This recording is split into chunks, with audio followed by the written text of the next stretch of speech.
Ja räägime nüüd siis sellest, kuidas kasutajaid hallata ja kuidas kasutajad oma andmebaasiga kokku siduda. Mingil hetkel siis nüüd jõuame ka selleni, et seda kõike tuleb praktikasse keerata. Päriselt tundides me juba oleme seda ammu ilma teinud, aga nüüd siis ka selline teoreetiline taust siia taha tavaliste videotena. Ehk siis, kuidas siis ASP.NET Core'is kasutajaid hallatakse, mis on selleks raamistikus olemas. Ja kõik see siis, mis muudutab kasutajaid, paroole, kasutajaid mingites rollides ja ennekõike siis claim'e. Ehk siin siis tuleb natuke süveneda sellesse kasutajate haldamise teooriasse. Kuidas see siis seal taga käib ja mismoodi see süsteemide vahel käib. Ja ASP.NET Core'i Identity siis annab teile kõik nagu need rollid või osad, mida siis tavalises Identity süsteemis vaja on. Ehk siis kõigepealt autentimise, ehk siis selle osa, mis teeb kindlaks, kes kasutaja on. Ja kui kasutaja on kindlaks tehtud, siis selle järgi autoriseerimine, ehk siis mida siis see kasutaja päriselt ka teha süsteemis tohib. Ja kõik muu, mis selle ümber käib, ehk siis igasugused cookie management'id ja paroolihaldused ja kõik muu taoline kolmandate osapoolte kaudu sisse logimine ja mida veel kõike seal olla saab.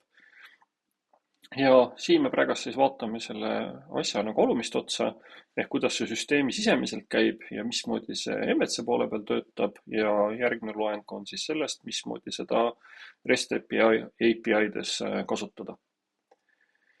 Ja veel kord, mis vahe on siis autoriseerimisel ja autentimisel, inglise keeles siis authentication ja authorization.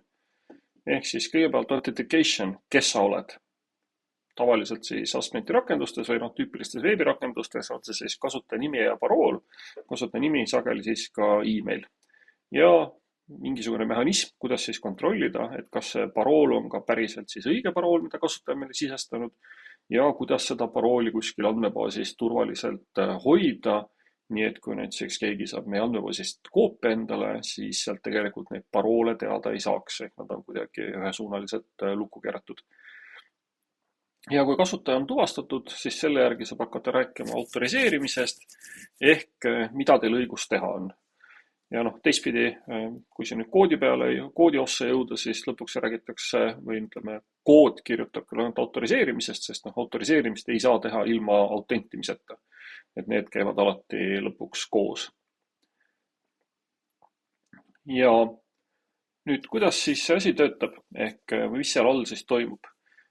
Ja kogu Identity tänapäeval on ehitatud üles claim'idest. Algselt, kui Identity tegema hakati kõikides erinevates infosüsteemides, siis igaüks tegi ise, kuidas tahtis. Ja tavaliselt mõeldi siis välja sinna mingisugused objektid, et on user'i objekt koos igaste nimede ja emailide ja millega muuga iganes, on rolli objekt, mis iganes väljadega, on kasutajad rollis ja mis iganes veel asju sinna siis välja mõeldi. Ja siis mingil hetkel läks areng siis sinnamaani, kus oli vaja hakata neid erinevaid süsteeme omavahel kokku ühendama. Ja siis selgus, et häda on ju, et erinevates süsteemides väga erinevad lähenemised. Ja prooviti sealt leida siis seda minimaalselt ühisosa, mida oleks võimalik kuidagi standardiseerida. Ja lõpuks siis on tänapäevaks asi jõudnud siis sellise lahenduseni, mille nimi on claim'id ehk siis väited eesti keeles. Ja need väited ongi sõna otseses mõttes lihtsalt võtiväärtuspaarid, mis siis kirjeldavad või väidavad midagi kasutaja kohta. Nad väidavad, et kasutaja email on see ja teine, et tal on üks, teine ja kolmas roll ja eesnimi ja perekonnanimi ja mida iganes nad veel seal kõike väita võivad. Et ta töötab kabinetis see ja et tal on õigus selle taha printerit kasutada ja et ta võib Google'i kaudu sisse logida ja mida iganes. Kõik need erinevad, algselt justkui nagu siis objektid on olnud asjad, on siis lõhutud laiali väideteks. Ja niimoodi see ka identiteelikult sisemiselt töötab, ehk kui me koodist vaatame ja paneme mingi breakpointi ja lähme vaatame, kuidas süsteem kasutajat hoiab runtime ajal, siis see kasutaja tõesti koosnebki väidetest. Jällegi, kui me lähme vaatame andmebaasi, siis andmebaasist paistavad ikkagi nagu tabelid, et meil on user tabel ja mingite kümnekonna väljaga ja nii edasi. Ehk siis süsteem teeb siis sellist konvertimist objektidest või sellisest nagu mingitest grupeeritud andmekogumikest, teeb siis konvertimist claim'idesse. Ja sisemiselt siis hoitakse kõik claim'ides. ja kui me siin andmebaasi lähme vaatame, siis seal on ka näha need claim'ide tabelid, ehk kui me kasutame mingit kolmanda osapoole sisselogimist, siis Google väidab meile midagi kasutaja kohta. Me saame ise oma süsteemi ka juurde lisada igasuguseid väited, et on mingid andmed, mis on selgelt kasutaja omad, et noh, eesnimi, perekonnanimi ja mis iganes muud asjad meil seal olla võivad. Aga me saame ka siis igasuguseid suvalisi veel väiteid kasutajale juurde lisada ja rollile juurde lisada, need siis omavahel lõpuks kokku kombineerida, kui kasutajasüsteemi on sisse loginud. Ja neid siis koodis kontrollida. Ehk see kõik siis on nagu claim'ide põhjal ja need igasugused koodis olevad asjad, authorize või user reason role ja kas muud meetodid, need siis kõik tegelikult käivad neid claim'e kontrollimas. Ja need claim'id, ehk siis üks claim on siis üks ainukene siis paar, ehk neid claim'e on seal siis palju. Siis on meil claims identity, mis siis ütleb, et need on ühest kuskilt allikast tulnud claim'id, noh tavaliselt kuskilt cookie'st. Ja lõpuks nendest claims identity'test, mida võib olla ka rohkem kui üks, pannakse siis kokku kodanikele nimi on claims principal, ehk mis on siis user. Ehk kui me oma controlleri sees lähme küsime userit, siis see, mida me sealt saame, see user on siis see claim principal. Ja kui me vaatame, kus see andmebaasis on, siis see on andmebaasist lõpuks tuleb mingitest üksikutest väljadest kokku erinevatest tabelitest.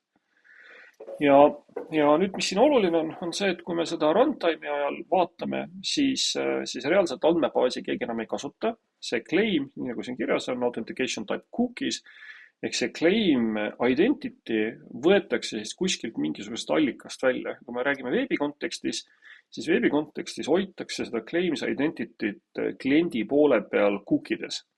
Seal on üks cookie, võite ise oma demorakenduse sisse logida ja minna neid cookiesi vaatama. Näete seal seda ASP.NET ja identity cookie'd täiesti.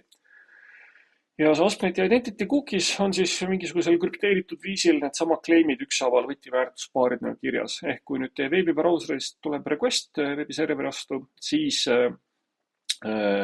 middleware'is, seal pipeline'is taastatakse siis sellest cookie'st võtiväärtustest see claims identity mällu. Ja öeldakse, et kui seal on kõik hästi ja kontrollitakse, et cookie on õige ja teda ei ole modifitseeritud ja see on tõesti selle serveri poolt väljastatud, ehk tuleb uskuda teda, siis ka lõpuks HTTP kontekst user on olemas ja teid loetakse sisse logituks. GVT puhul, ehk siis REST API's siis sama asi, seal lihtsalt siis seda ei hoita mitte cookies, vaid hoitakse sellise asjas, mille nimi on GVT, ehk siis JavaScript Web Token. Ja seda siis kasutab ise muretsema, kus ta seda GVT-d hoiab, kuhu kohta ta selle salvestab. Kui me räägime frontendist tehtavatest JavaScripti rakendustest, siis see tavaliselt salvestatakse kuhugi local storage'isse näiteks. Ehk siis see andmebaasi poole pöördumist ei tehta, see võetakse kas sealt siis päringu headerist või cookidest välja ja andmebaasile poole pöördumine toimub sel hetkel, kui te päriselt sisse logite. Esimest korda, kui te annate kasutaja nime ja parooli, siis sellel hetkel süsteem pöördub andmebaasi poole, kõike kontrollitakse, koostatakse see claims identity ja antakse siis kasutajale ühel või teisel viisil siis nagu pihku, öeldakse, et palun kas pane see cookie'sse endale või palun pane see endale GVT-sse ja hoia seda ise kuskil. Ja siit ka siis see põhjus, miks siis tuleb aeg-ajalt paluda inimestel välja logida, sest kui me midagi sisemiselt endal muudame, siis päriselt andmebaasis seda keegi lugemas ei käi enne, kui ta uuesti sisse logib. Ehk siis aeg-ajalt on kuidagi vaja ka midagi sellega teha, et siis see kasutajasüsteemist lahkuks päriselt. Ehk siis tuleb kuidagi neid claim'e siis aeg-ajalt, mitte nüüd claim'e, või siis seda identity't, mis siit tuleb, claims identity't, seda kuidagi suuta siis vajadusel tühistada. Tavaliselt me suurt sellepärast ei muretse, mingil hetkel need cookie'd aeguvad või lihtsalt kasutaja saab aru, et tal on midagi valesti ja logib ise välja ja logib uuesti sisse tagasi. Aga kui vaja, saab siis siia pipeline ennast vahele segada, kuidas see nii-öelda user koostatakse iga päringuga ja tõesti minna ka nüüdseks andmebaasist kontrollima, et kas ta ikka jätkuvalt on veel kasutaja, kui sihuke asi peaks vajalik olema. Ja kui me nüüd projekti tegime, siis meil on siin 4 tüüpi, kuidas valida ja meie siis teeme seda individual user accounts, mis siis annab meile automaatselt nii andmebaasi kui ka siis kasutajate süsteemi, siis me ei pea seda ise kuidagi käsitsi hakkama üles ehitama. Ehkki kui meil on rakenduse põhi kuskilt ees, mida vaadata, siis ei ole ka see väga keeruline. Mõned paketid ja natukene koodi ja olemas tema ongi. Siis me saame ka seda identity konfiguratsiooni muuta, ehk program CSS saame panna paika, mis on meie parooli settingud, kui pikad, kui mitu tähte, mitu unikaalset tähte ja nii edasi. Ehk vajadusel saab selle testimiseks näituseks väga lihtsaks keerata, ütelda, et ainult üks täht ja this is it, et rohkem nõuded meil polegi. Saame igasuguseid lockout'i settinguid paika panna, ehk kui kasutaja annab valesi paroole, mis siis temaga juhtub. Saame panna paika selle, kas email peab olema unikaalne ja kõike muud taolist. Ja Identity siis tõesti ei salvesta neid paroole paljalt või otse, vaid see siis hashitakse ehk siis nii-öelda ühesuunaliselt krüptitakse kokku ja iga kord, kui kasutaja uuesti sisse logib, siis ka tema poolt uuesti antud parool krüptitakse kokku ja võrreldakse, et peaks siis sama tulemus tulema. Ja nüüd teistpidi siis, kui me räägime MVC-st, siis kasutaja hoiab seda identityt enda poole peal cookies, millele saab siis ka panna seadeid külge. Kuidas see cookie seal säilitatakse? Üks asi, mis see näituseks on siis see sliding expiration, mis tähendab seda, et iga kord, kui kasutaja uuesti päringu teeb, siis tema sisse logimisakent jälle pikendatakse. Ehk siis ta kuidagi ootamatult keset tööd ei visata süsteemist välja. Ja igasuguseid muid parameetreid ka tõesti need, et kus urlide vastu ta käib. Tavaliselt me siit midagi muuta ei taha ja seda konfigureerida ei taha, et kõik need vaikeväärtused, mis seal süsteemis on tavaliselt nagu head küll. Nagu juttu ka oli, et siis see kõik jääb middleware'is, use authentication, use authorization või nüüd siis on ka ainult üks mugavusmeetod, mis siis use authentication paneb tegelikult juba kõik külge tänapäeval. Ja ka flow ehk siis nii-öelda sündmuste vool, mis läbi süsteemi käib. Useris kõigepealt täidab vormis oma emaili ja parooli, seejärel on meil siis utilit klassid, mida siis kasutada. Ehk siis sign-in manager, selle abil saab siis kontrollida, kas siis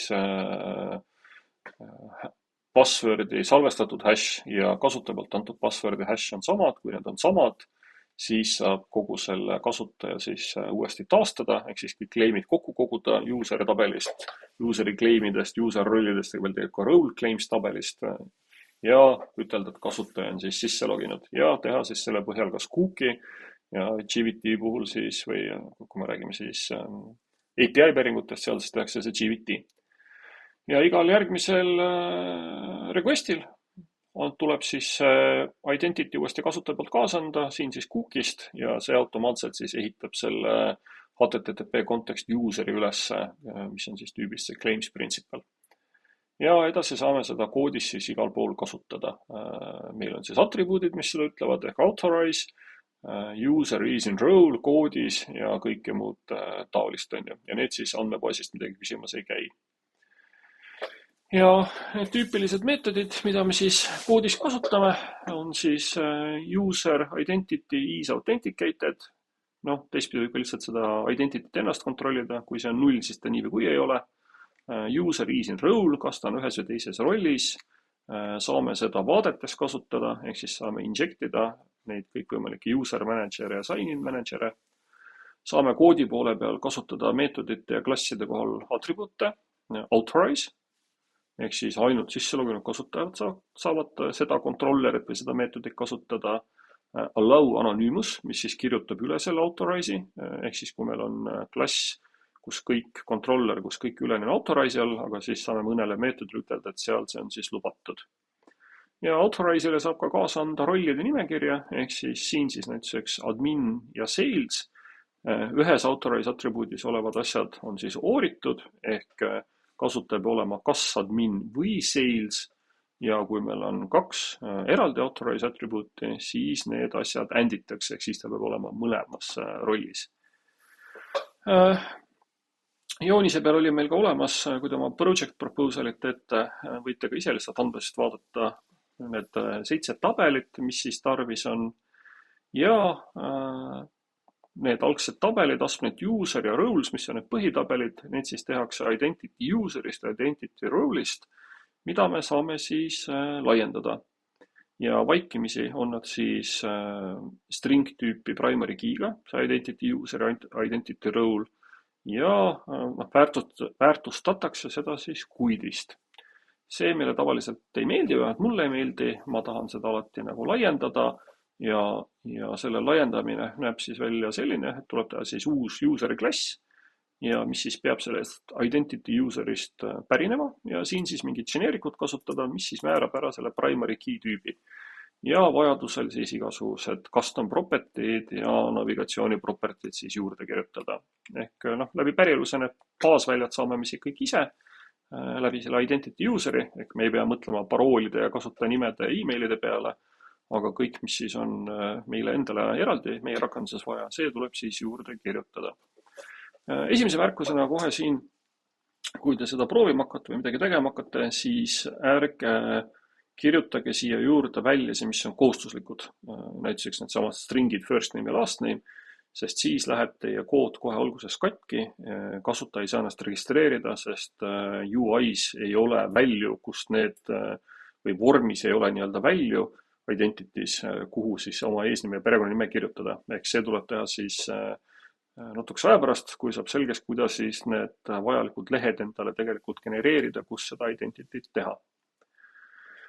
Ja kui me siis selliseid custom või laiendatud user'it ja rolli kasutame, siis tuleb ka kasutada laiendatud DB konteksti, ehk siis tavaliselt vaikimisi me pärineme lihtsalt identity DB kontekstist, aga kui meil on ülekirjutatud klassid user'ite, rollide ja mille kõige muu jaoks, ehk me saame tegelikult kõiki neid klasse üle kirjutada vajadusel, siis tuleb juba pärineda geneerikutega identity DB kontekstist, kus me anname siis ette, mis user klassi kasutada, mis role klassi kasutada ja mis on meie primary key tüüp kõikide ülejäänud tabelite jaoks, mis seal veel on, kõik need ülejäänud 5 tabelit. Ja samamoodi on siis vaja natukene konfigureerida seda, et kui meil nüüd on see custom app user ja app role, siis program CSS tuleb ka siis service'id õigesti üles ehitada, ehk see, mis seal default on, tuleb välja visata ja panna siis külge see, et meil on nüüd siis olemas oma app user ja oma app role. Ja et me kasutame siis add default token providers. Algselt selle koha peal siin vist on originaalkoodis kirjas add default identity, mis teeb kõik need sammud nagu meie eest ise automaatselt ära. Siin siis tuleb nagu ükshaaval kõik uuesti üles ehitada.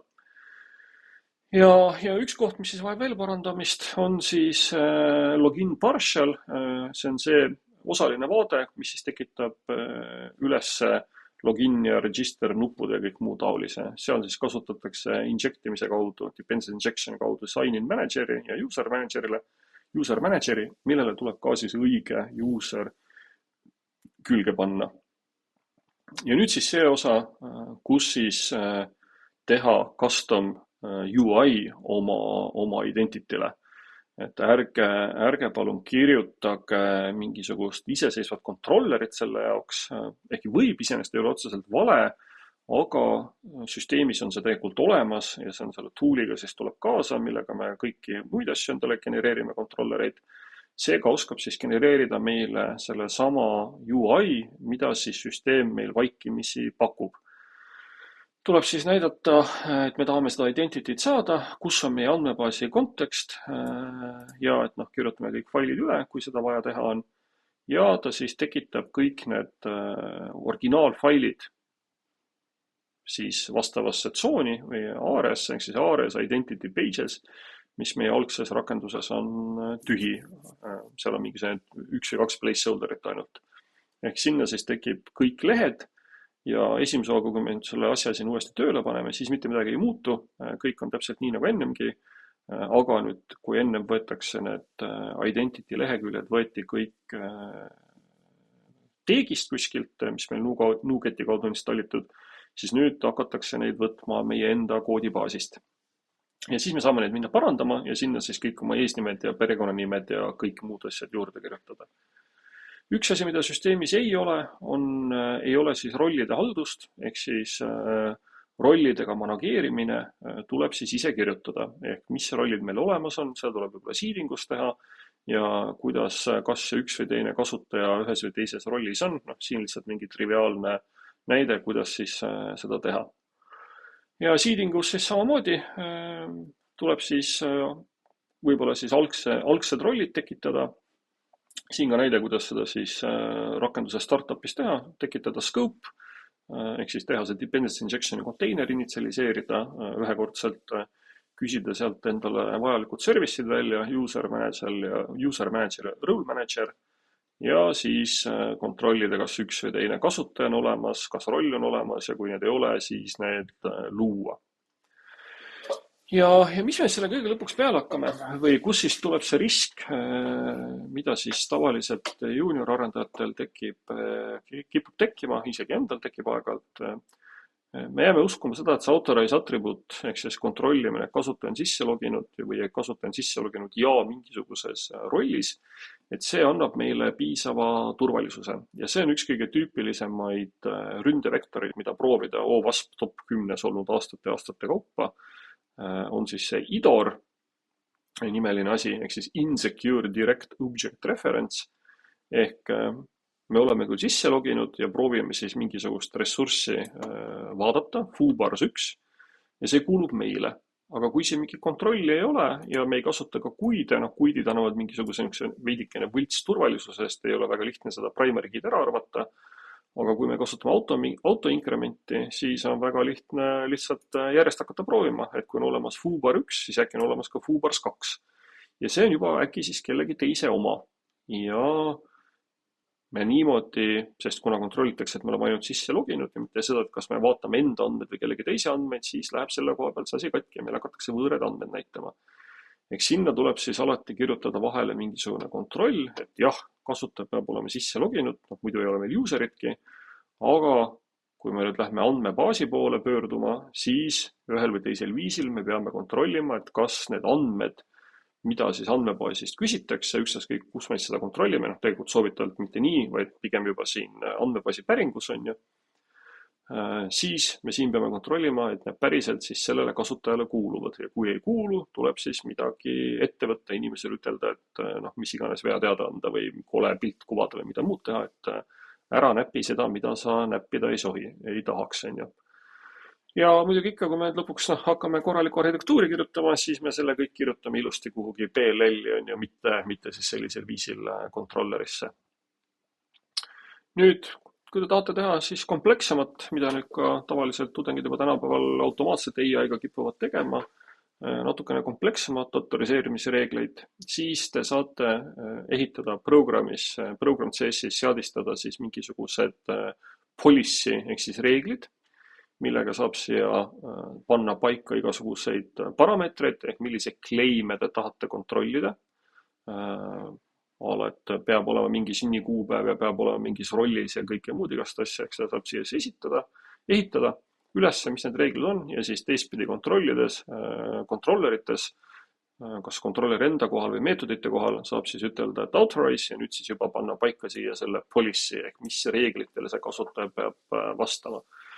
Enamuses, seda on üsna harva vaja, et seda autoriseerimist peaks nii nagu granulaarseks ajama, et enamusest piisab tõesti rollide kontrollimisest. Aga kellel soovi on, saab ka täiesti nagu policy't teha.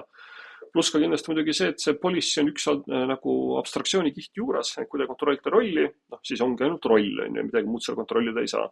Kui te teete policy, siis policy'sse saate vastavalt vajadusele seda muuta ja lisada igasuguseid tingimusi, ehk ta siis kontrollib erinevaid asju. Et selles osas on ta kindlasti nagu kasulik, on ju. Ja natukene sellest identity arhitektuurist, kus me selle siis lõpuks topime. Domeenis on siis meie app user ja app role defineeritud, laiendavad siis baasklasse. Tallis on meie app-DB kontekst, PLL-i läheb meie igasugune loogika, on ju, ownership'i kontrolliks ja IDOR-i vältimised ja veebis siis peame oma kasutajad kõik siis saama. Samuti see süsteem toetab ka siis väliseid autententimise allikaid, üsna tüüpiliselt näituseks Microsofti, mida on üsna lihtne lisada ja selline out of the box lahendusena on see nagu eriti lihtne, lähete Microsofti, registreerite endale kasutaja Azure'i, võtate Azure'i Entra ID, teete sinna endale uue rakenduse, see kõik on tasuta, vähemalt minu arusaamist mööda, Saate endale rakendusele paar salajast võtit, panete need salajased võtmed kirja ja siin option'is tuleb need võtmed listida. Ja see kõik töötab kohe out of the box ehk mingisugust peale selle, et need kolm mingit võtmeväärtust, mingi ID ja secret ja mingi asi tuleb siia kirja panna. Rohkem midagi tarvis ei olegi, et teie rakendus juba töötaks välise sisselogimisega. Ja neid erinevaid siis kolmanda osapoole autentimisi on päris palju. Google, Microsoft, Twitter, Facebook ja mida veel iganes on olemas, X ja kõike muud. Twitter X on üks ja sama asi, on ju. GitHub oli olemas kindlasti, ma mäletan. LinkedIn oli vist olemas ja mida veel kõike. Et neid on päris palju. Ja siia lõppu, nagu ikka, siis igasugused küsimused, millega ennast vestluseks assistentidega ette valmistada.